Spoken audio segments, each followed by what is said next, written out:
नमस्कार शेतकरी बांधवांनो, कृषी साथीमध्ये आपलं स्वागत आहे. वर्षभर आपण रक्ताचं पाणी केलं, घाम गाळला आणि डोळ्यात तेल घालून कांद्याचं पीक वाढवलं. आता तेच पीक बाजारात उभं आहे आणि पुढचे फक्त 7 दिवस, होय, फक्त हे 7 दिवस ठरवणार आहेत की आपल्या या कष्टाचं सोनं होणार की माती. हाच तो निर्णायक क्षण आहे. आणि याच महत्त्वाच्या क्षणी आपल्याला योग्य दिशा मिळावी म्हणून आम्ही हे सखोल विश्लेषण घेऊन आलो आहोत. पण पुढे जाण्याआधी एक आठवण: जर आपल्याला अशीच अचूक आणि वेळेवर माहिती हवी असेल तर आपल्या कृषी साथी चॅनलला सबस्क्राईब नक्की करा. चला तर मग थेट मुद्द्याला हात घालूया आणि बाजाराची नाडी ओळखूया. आज आपल्या प्रत्येक कांदा उत्पादक शेतकऱ्याच्या मनात हाच एक मोठा प्रश्न घर करून बसलाय, नाही का? कांदा विकायचा की अजून थोडं थांबवायचं? या एका निर्णयावर आपल्या घराचं पुढच्या काही महिन्यांचं आर्थिक गणित अवलंबून आहे. आणि हा निर्णय घेणं अजिबात सोपं नाहीये, कारण बाजारात सध्या जे काय चाललंय ते प्रचंड गोंधळात टाकणार आहे. सध्या बाजारात नेमकं काय चाललंय हेच कोणाला कळेनसं झालंय. एका ठिकाणाहून बातमी येते की भाव वाढले, तर दुसऱ्याच क्षणी कळतं की दुसऱ्या बाजारात भाव कोसळले. या अशा संभ्रमाच्या वातावरणात आपण आपला माल विकावा की ठेवावा हा निर्णय घेणार तरी कसा? बाजारातली हीच अस्थिरता या आकड्यांमधनं स्पष्ट दिसतीये. हे बघा, नाशिकसारख्या मोठ्या बाजारपेठेत आठवडाभरात फक्त 1.25% किरकोळ वाढ झालीये. पण दुसरीकडे पुण्यात बघा, 4.5% मोठी घसरण आहे.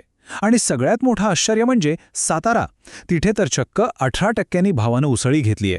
यावरून एक गोष्ट तर पक्की आहे की अख्ख्या राज्यासाठी एकच नियम लागू होत नाहीये. आणि थांबा, नाशिकमधल्या त्या किरकोळ वाढीवर लगेच विश्वास ठेवू नका, कारण खरं चित्र तर हे आहे. जेव्हा आपण गेल्या वर्षीच्या याच वेळेसोबत तुलना करतो तेव्हा परिस्थिती किती गंभीर आहे हे कळतं. मागच्या वर्षीच्या तुलनेत उन्हाळी कांद्याचे भाव तब्बल 25% कमी आहेत आणि लाल कांद्याचे भाव तर चक्क 35% खाली आहेत. म्हणजे सध्या जी काही वाढ दिसतीये ती फक्त वरवरची आहे. आणि जर आपण संपूर्ण महाराष्ट्राचा एकंदरीत विचार केला तर कांद्याचा सरासरी भाव किंचित खाली चालाय. सरासरी भाव 929 रुपयांवरून सरळ 911 रुपयांवर आलाय. म्हणजे जवळपास 2% घट झालीय. त्यामुळे आता भावनेच्या आहारी जाऊन निर्णय घेण्याची नाही, तर डोकं शांत ठेवून एक धोरणात्मक निर्णय घेण्याची वेळ आलीय. मग आता या सगळ्या गोंधळातून मार्ग कसा काढायचा? तर काळजी करू नका. या विश्लेषणाच्या आधारावर आम्ही तुमच्यासाठी एक सोपा, स्पष्ट आराखडा तयार केलाय. आम्ही येत्या 5 एप्रिलपर्यंत प्रत्येक जिल्ह्याला 3 वेगवेगळ्या जोखमीच्या गटांमध्ये विभागलं आहे, जेणेकरून आपल्याला आपल्या परिस्थितीनुसार अचूक निर्णय घेता येईल.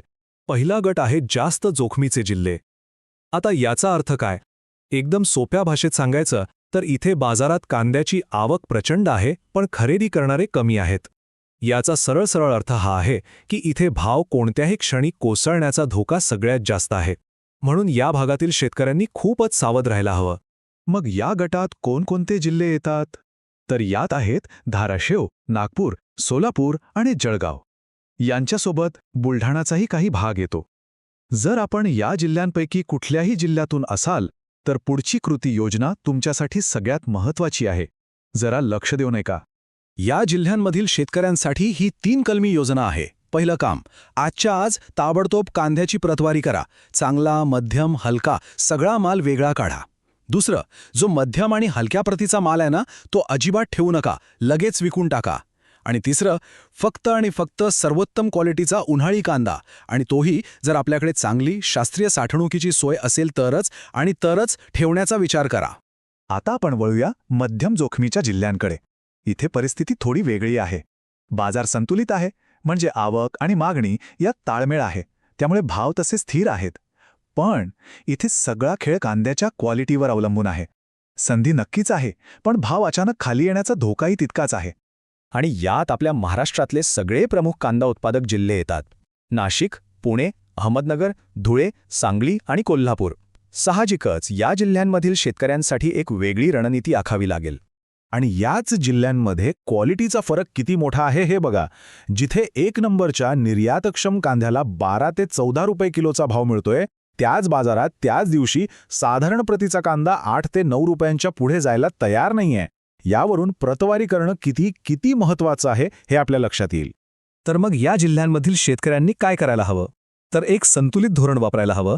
1-2 दिवस जरा बाजाराचा अंदाज घ्या. त्यानंतर धोका कमी करण्यासाठी आणि हातात आलेले पैसे पदरात पाडून घेण्यासाठी 40 ते 50% माल विकून टाका. आणि उरलेला 50 ते 60% जो चांगल्या प्रतीचा माल आहे तो भविष्यात भाव वाढतील या आशेवर साठवून ठेवा. आणि आता तिसरा आणि शेवटचा गट म्हणजे कमी जोखमीचे जिल्हे. इथली परिस्थिती शेतकऱ्यांसाठी सध्या सगळ्यात जास्त अनुकूल आहे. कारण येथे स्थानिक मागणी खूप चांगली आहे आणि बाहेरून येणारी आवक पण कमी आहे. त्यामुळे इथले भाव केवळ स्थिर नाहीत तर ते वाढण्याची दाट शक्यता आहे. सध्याच्या विश्लेषणानुसार या गटात सातारा, अमरावती आणि चंद्रपूर हे 3 जिल्हे येतात. जर आपण या भागातून असाल तर बाजारात तुमच्यासाठी सध्या एक चांगली संधी निर्माण झाली आहे आणि आपण त्याचा पुरेपूर फायदा घेऊ शकता. म्हणूनच या जिल्ह्यांतील शेतकऱ्यांनी कांदा विकायची अजिबात घाई करायची गरज नाही. तुम्ही आरामात 2 ते 3 आठवडे थांबू शकता. फक्त बाजारावर लक्ष ठेवून रहा, कारण येत्या काळात प्रति क्विंटल 50 ते 200 रुपयांची वाढ होण्याची स्पष्ट चिन्ह दिसत आहेत. चला, हे तर झालं या महत्त्वाच्या आठवड्याचं. पण 5 एप्रिलनंतर बाजाराचं चित्र कसं असेल, पुढे काय होणार आहे, यावरही एक नजर टाकूया, कारण नियोजन हे दूरचं करायला हवं. 5 एप्रिलनंतर बाजारात मोठे बदल होणार आहेत. 1. लाल कांद्याची आवक जवळजवळ संपून जाईल, त्यामुळे बाजारावरचा ताण कमी होईल. 2. शेतकरी उन्हाळी कांदा साठवायला सुरुवात करतील, त्यामुळे एकदम बाजारात येणारा माल कमी होईल आणि या दोन्ही गोष्टींचा परिणाम म्हणून बाजार स्थिर होईल आणि भावात हळूहळू का होईना पण सुधारणा व्हायला सुरुवात होईल. तर बांधवांनो, या सगळ्या विश्लेषणाचा सार हाच आहे की बाजाराची पुढची दिशा ही आता येणाऱ्या उन्हाळी कांद्याच्या प्रतीवर आणि त्याच्या आवकेवर ठरणार आहे. त्यामुळे कोणताही निर्णय भीतीपोटी किंवा घाईगडबडीत घेऊ नका. आपला जिल्हा कोणत्या गटात येतो, आपल्या कांद्याची प्रत कशी आहे आणि आपली जोखीम घेण्याची क्षमता किती आहे, या सगळ्याचा विचार करून शांत डोक्याने निर्णय घ्या. कारण एक विचारपूर्वक घेतलेला निर्णयच आपल्या घामाचं दाम मिळवून देईल. अशीच अचूक माहिती मिळवण्यासाठी आपल्या कृषी साथी चॅनलला सबस्क्राईब करायला विसरू नका. धन्यवाद.